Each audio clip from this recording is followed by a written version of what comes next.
Yo, what's up, guys? It's Young, the CEO of Bustin' News. So if you need a job, go ahead and subscribe. I can help you out with that. And I'm doing something a little different. We're gonna do I guess like a little show. Basically, it's me and Sereno, aka the Chosen One, and we're gonna talk a little bit about basketball, sports, things like that.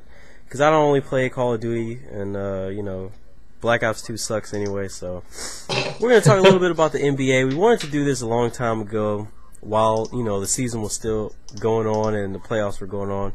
But I didn't have too much time, so we're finally getting together to get it done. So we want to get you guys' thoughts also. We want to give you some news and some info on what we think about different things. So, Sereno, go ahead, introduce yourself, or a.k.a. the Chosen One. The Chosen One. What is going on, everybody? It's the Chosen One, aka Sereno, aka I don't even know. But like Young said, I'm gonna do this little podcast, whatever you want to call it. Second take is what we're calling it so far. Yes. I don't know what to call it. A copycat of First Take ESPN, I guess. You got Stephen A. Smith, Skip Bayless. Elijah wants to know which channel the Hangout's on. I guess he wanted us to do the Hangout. We can just invite him. Yeah, we if can't. He got, we really if he can't got the invite stuff, him, though. Yeah, unless he's got his webcam and all that ready to go. Yeah, you can just record it. So I'm gonna hit him up.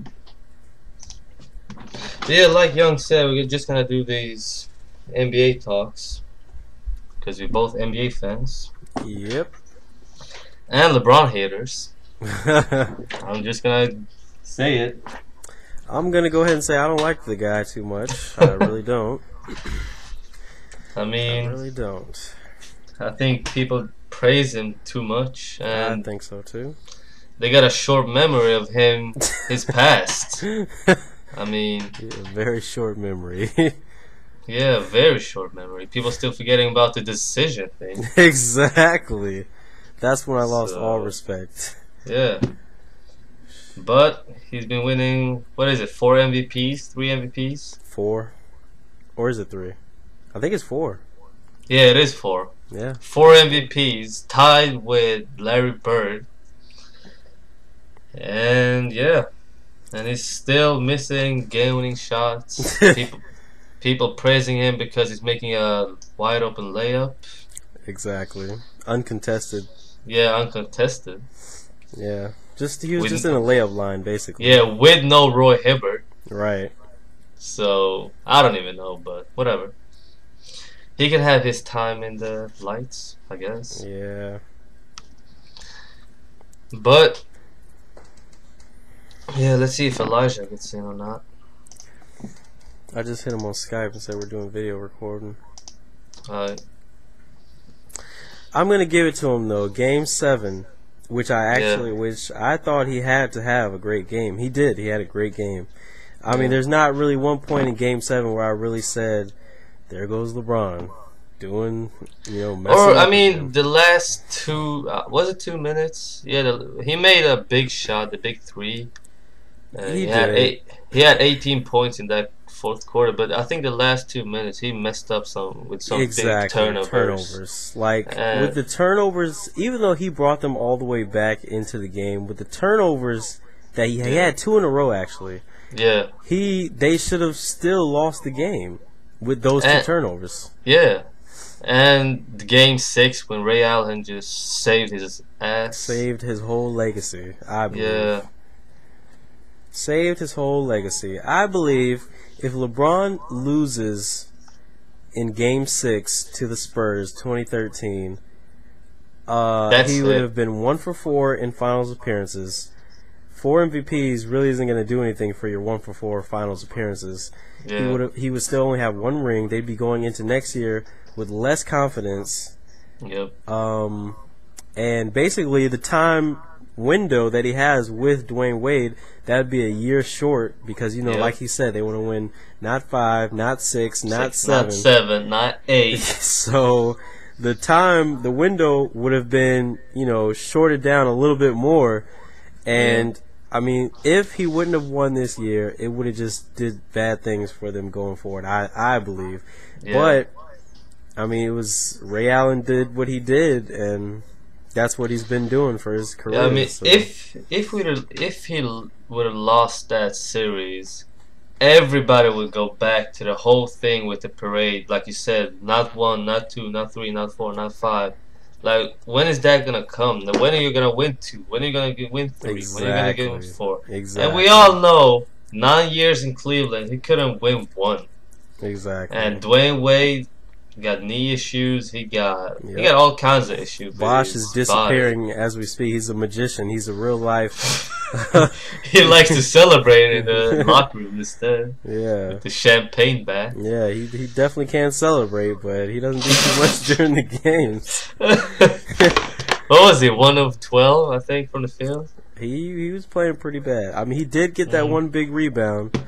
To kick it out to Ray Allen, yes. But I mean, he's just. I believe since the Indiana series, Bosh, they were beating him up on the boards. Like, this guy was looking like a scrub out there. Actually. Yeah. He wasn't look. I mean, since he came to Miami, since he shaved his hair, basically, he just got a whole new image. Everybody was looking at Bosh and Raptors like an all-star, solid player, 24-10. Yeah.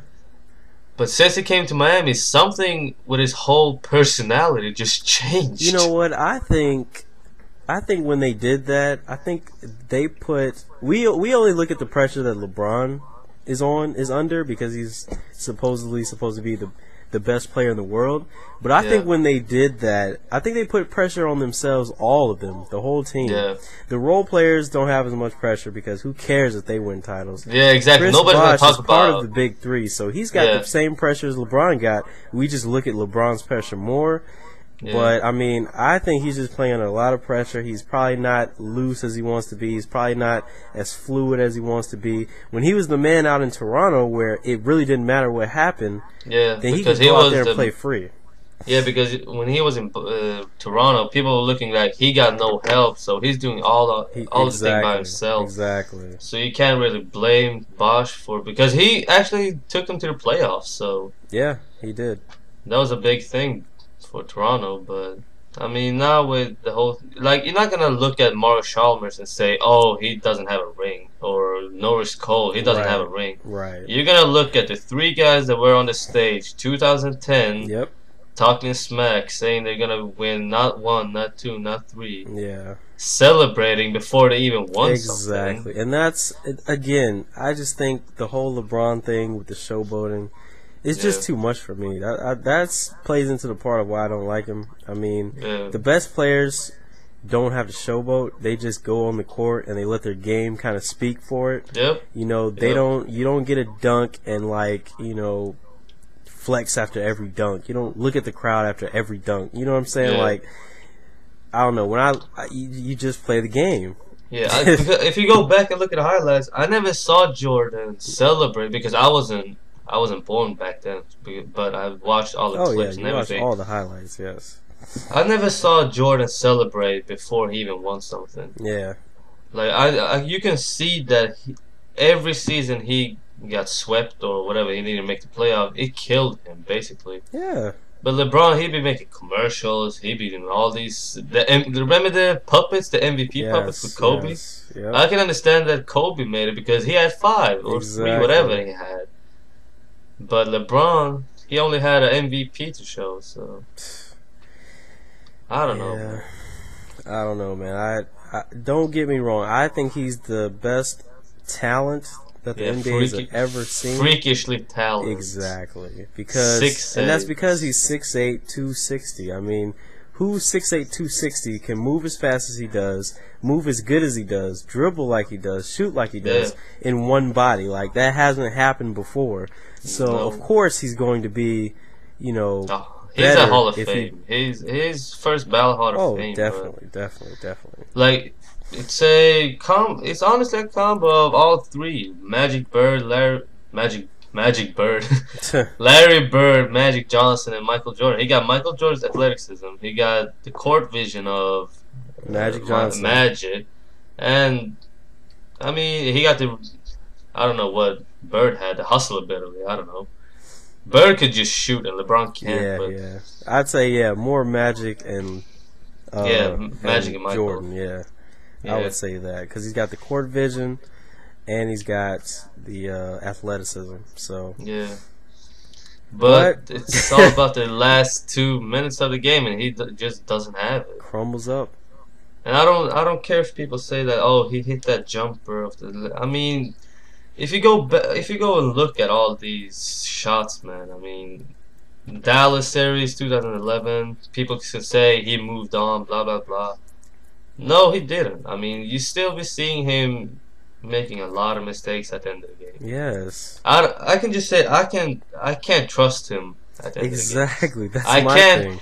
I The thing wouldn't be I able to can't. trust him. No, I can't trust LeBron James doing something that will win it for the team.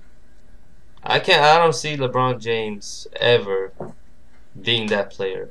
To Mm-mm. just give him the ball and just take it over. I don't see LeBron that player anymore. He had too many chances and he messed it up. Yeah, yeah. I mean, I just really believe.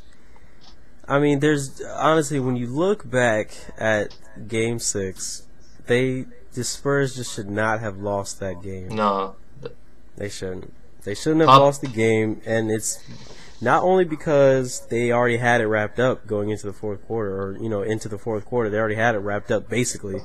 Not only because the free throws that Kawhi Leonard missed, not only because LeBron's turnovers, and then the first 3 quarters, LeBron played like an average Joe. Like he played like a role player basically. I mean, the first 3 quarters he basically wasn't there, and this is an elimination game. So how do you come out in an elimination game and 3 quarters of the game you basically don't do anything? Like, do you want to go home? I mean. I don't get it. And he made up for it. Now everyone's going to look back at the fourth quarter and say, well, he turned it on. And, they won. And then they won Game 7. He had a great Game 7. But honestly, like we said, you can't trust him because who comes out in a Game 6 elimination game in the finals, you're down 3-2. 3-2.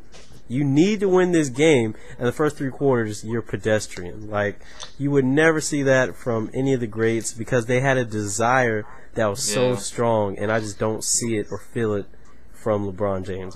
And the thing is, the Popovich move, when he took out Tim Duncan, the last minute?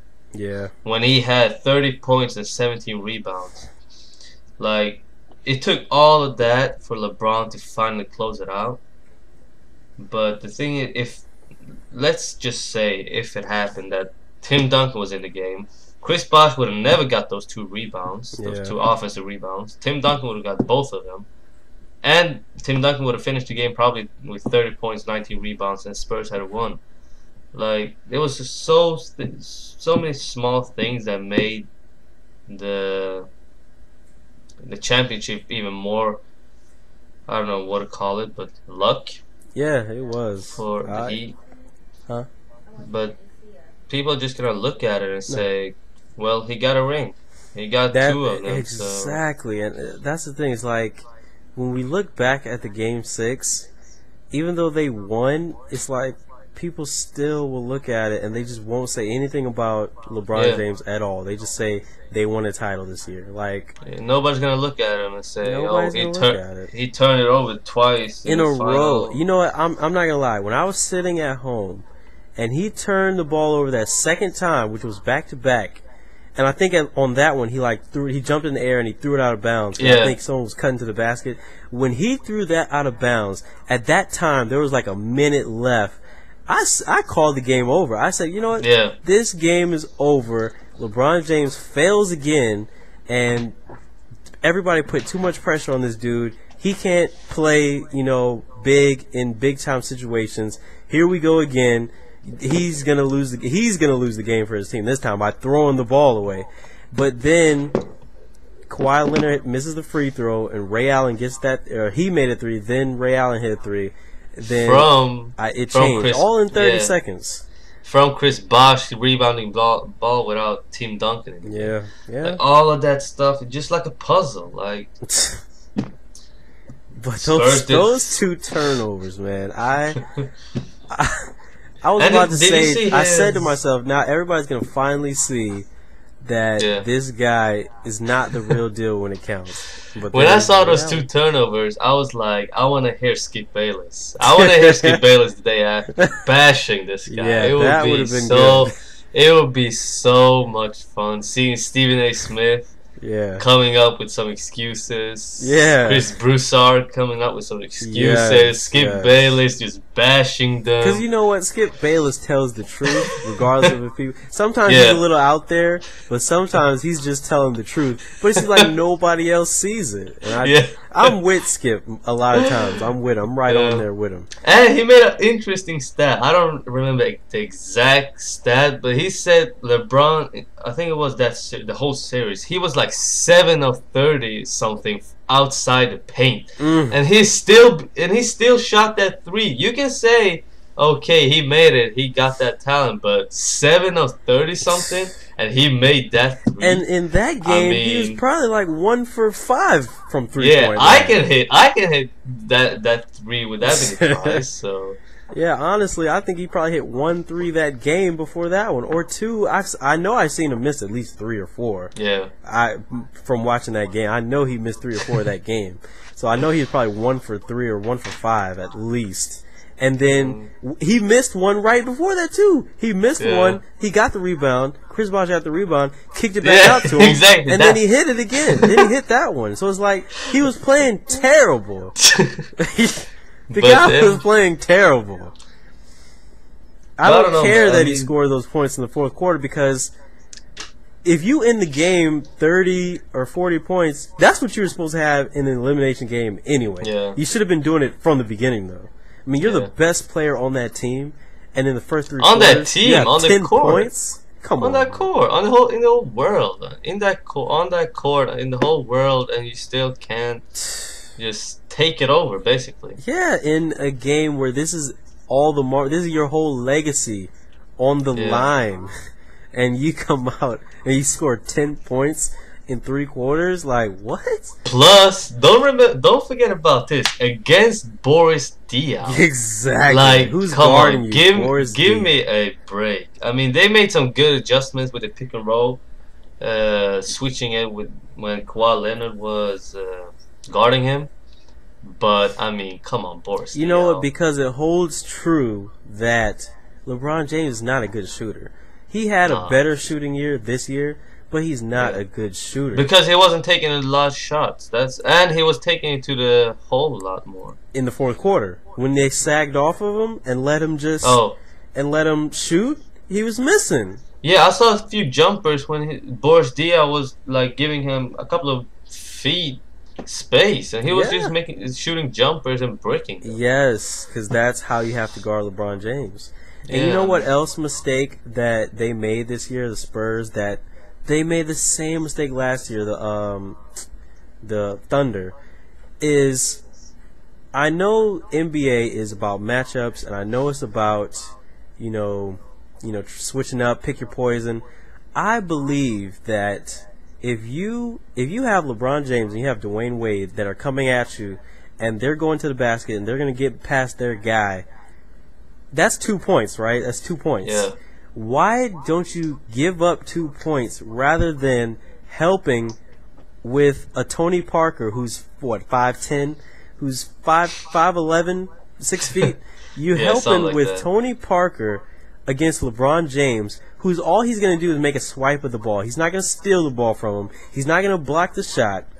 And once you help with Tony Parker, guess what? Now his man, Mario Chalmers, Shane Battier, whoever it is wide open for a 3, or Ray Allen. And they were hitting the 3. When Miami is hitting the 3, you can't keep helping off the 3-point line. You cannot. Give up the 2 points. Don't give up 3. And with all this saying that LeBron James can't hit it in the clutch, why don't you just let him do his stuff? Like, let LeBron see if he can take over first. If he's available to hit some jumpers, he got some kind of momentum, then you try the double hit. team. Yeah, then you double. You don't just start off the game with that. Start off with a double team. When he got no type of momentum, you're just giving him shots when you double team him. Game 7 was all 3-point shooting by Miami. They were just Shane Battier couldn't miss. Mario Chalmers, all of them. When they're in that rhythm, you can't. Then it's too late because you're gonna especially Ray Allen. Yes, you're gonna keep helping off of LeBron and of Wade with people that can't really help off on them, and you're giving up 3-pointers. And the Thunder did the same thing last year. Shane Battier did the same thing last year. He's hitting these threes. Don't help. That is what I think Dallas made. I think that was Dallas' big thing when they won against Miami Heat. Yeah. They played it. I think it was a 3-2 zone when they had 3 guys outside and 2. Because Miami never drove that game. That was it 2011. I believe so. Yeah. Yeah. They never drove anything to the hole. Nothing. They was just trying to hit those jumpers. Yeah. And LeBron, you saw LeBron James in the corner like probably 90% of the time. So I mean, just and I think, like you said, matchups. You got if you want to play 1-on-1, just like more respect, whatever. I don't care about that. You gotta do whatever you can to win the game. Yes. Even though you have good defenders, play the zone against a team that they have shooters, but they don't look to shoot. Right. They get the shot after rebounds. Spotted up wide open before they get shots after second chance points with rebounds and like push offs and all of that stuff. Yeah, and off double teams. That's it. They're not looking to shoot. They're looking for LeBron James shots. Yeah, they're looking for LeBron James isolation, hoping that somebody switches. Yes. So they can get a better shot. So they can get a wide open shot, and teams keep giving them that. I don't know why. That's why Dallas won. That is why Dallas won, and they had Dirk Nowitzki just going absolutely fucking ham. I mean, if you look at Miami's roster, it's just 3 players with a bunch of shooters around them, basically. Yeah. So it's like, why are you gonna go to their strength? Make LeBron James hit shots. If he's gonna be the guy to beat you, at the end of the day, you can say, well, LeBron James, who's the best player on the planet, beat us. So, what can we do? You can't do any. When a good player is on, you really can't do anything about it. Yeah. If Michael Jordan is putting 45 on you and he's just scoring from all over, there's nothing you could do about it. When Dwayne Wade's doing that, Kobe, there's nothing you could do about it. But don't let the other guys be the reason you lose. Because you're helping off, and those guys get on the roll. Someone like Shane Battier, who's only averages 5 points a game, can they score 20 on you? Don't let that happen. Don't let that happen. I'm sorry. I'd rather have LeBron James scoring all the points than instead of having Mark Chalmers giving you 20, Battier giving you 20, Ray Allen giving you the big shot at the end. Give LeBron James whatever he wants. Give him 60 points. Give him 70 points. Exactly. Because the more one player is scoring, the worse the rest of the team is probably doing. And you're probably still close in the game. And that is why I got to bash on your Lakers. That is the problem they did. Kobe was taking like 40 shots. Like that was the problem with Lakers this year. Nobody was hitting shots. Nope. The team knew about it. All the teams in the NBA knew about it. Nobody's gonna hit shots. Antoine Jamison, come on, give me a break. And since we're going into the Laker thing, I've got to say it. Dwight Howard is overrated. He's overrated. He's a good defensive player. That's where I just end it. He's a good defensive player. That's it. His offensive game is not up to par for NBA. I mean, back to the basket, he has like 2 moves. He tries to just he doesn't even have moves. The only thing he got is pick and roll, hoping for a hoop. And go for an alley-oop. Yeah, that's it. That's all he's looking for. That's it. He doesn't have a jump shot at all. He needs to develop the jump shot like Tim Duncan has off the glass or something. He needs to develop that. He needs to his hook shot could do way better than it's doing. I mean, if he's not overpowering somebody, then his moves are not enough to get past anybody. And he's just not doing good. I don't think he had a good season last year. To me, being a top player in the NBA, that wasn't a good season to me. Especially being on the Lakers with a Kobe Bryant. You could have done much better. I mean, I know people are going to say he was battling the back injury. But I don't think over his career his offensive game has not stepped up to where he needs it to be if he's going to be an elite player. Yeah. Plus, we can't forget about the man of the team, Mike D'Antoni. Yeah. And with the system they're playing that nobody likes, I mean, I don't know. I mean, you have 2 7-footers. That's like every coach's dream. Yeah. 2 7-footers in your team. I don't know how you can't get that to work. I mean, you can give me the fucking team. Give me the Lakers on paper, and I will get it to work. You have a skilled 7-footer like Pau Gasol that can pass it, that can back you up. He can make that baby hook. He can make the leaning fadeaway jumper. Yep. Then you have Dwight that can give you offensive rebounds and stuff. Yep. And you have Kobe. And you have Steve Nash. Like, I don't know how you can't get that to work. Is he really that? I don't know. Like Mike D'Antoni, I don't know why he's so afraid of changing stuff. You gotta have it. That is why he left the Knicks. The only reason why he left the Knicks was because he didn't think his team was committed to the system. Nobody fired him. Nobody was saying anything. He left the team because he thought that the team wasn't buying to the system. So he left the team. What happened? Mike Woodson took over. He adjusted the team. He adjusted his system to the team.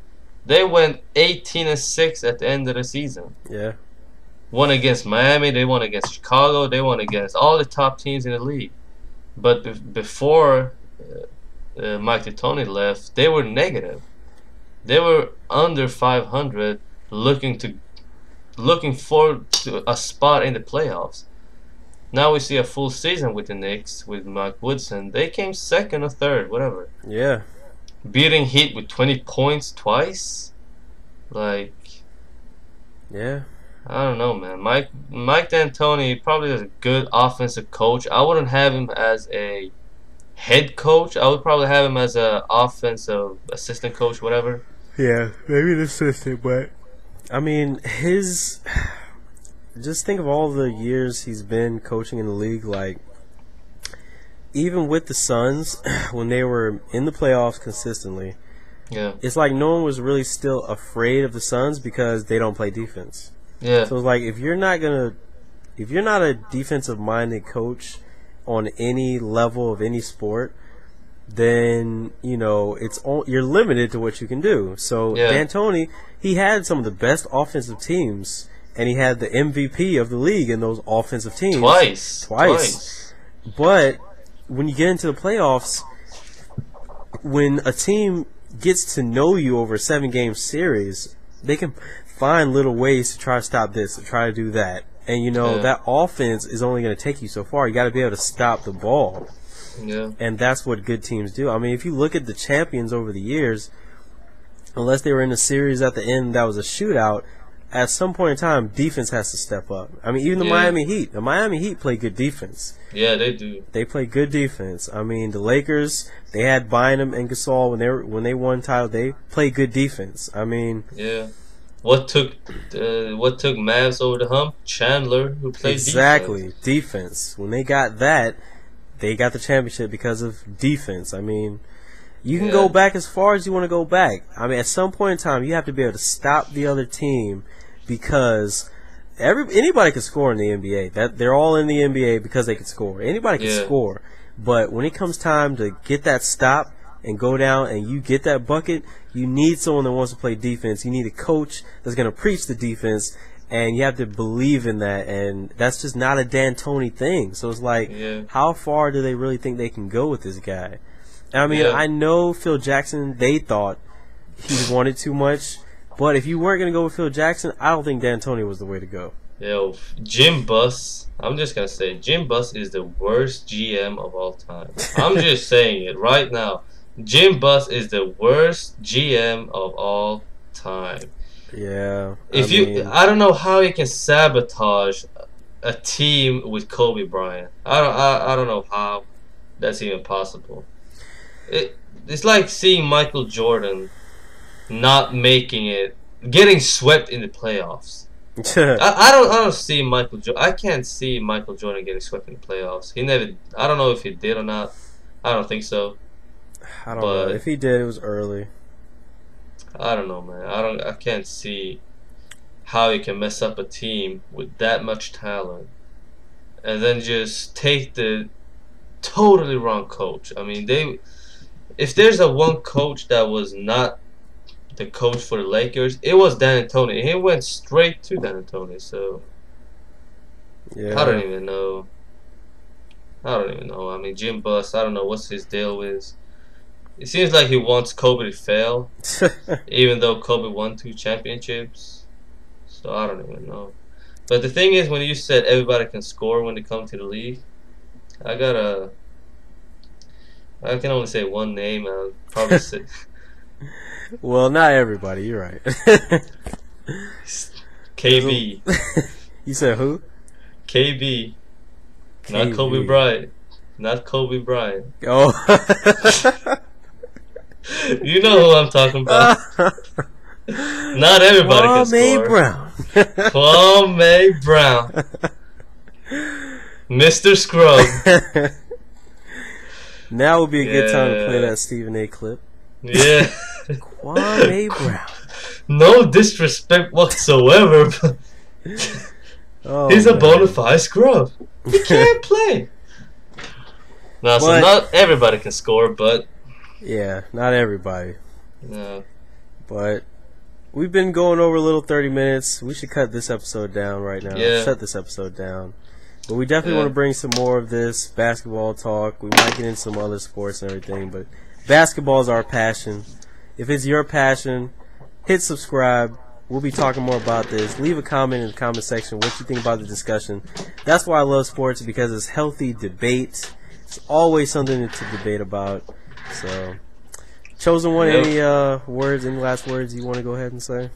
I really hope this latest trade with Bogdan is gonna work. Oh, the latest Knicks trade? Yep. Yeah, we'll have to discuss that in the next episode, maybe. We gotta discuss Derrick Rose too. Oh yeah. Yep. Yeah, I saw a that picture too on with Instagram. Did you see the picture on Instagram? No, I haven't. Pick up the new Derrick Roses, and they were dress shoes with an Adidas sign on the side. Who uploaded it? Okay, I'll have to send you the picture. Alright. But yeah, alright. Let's go ahead and wrap this up then. Alright. Alright, everybody. We'll talk to y'all later. Stay tuned and be easy. Yep.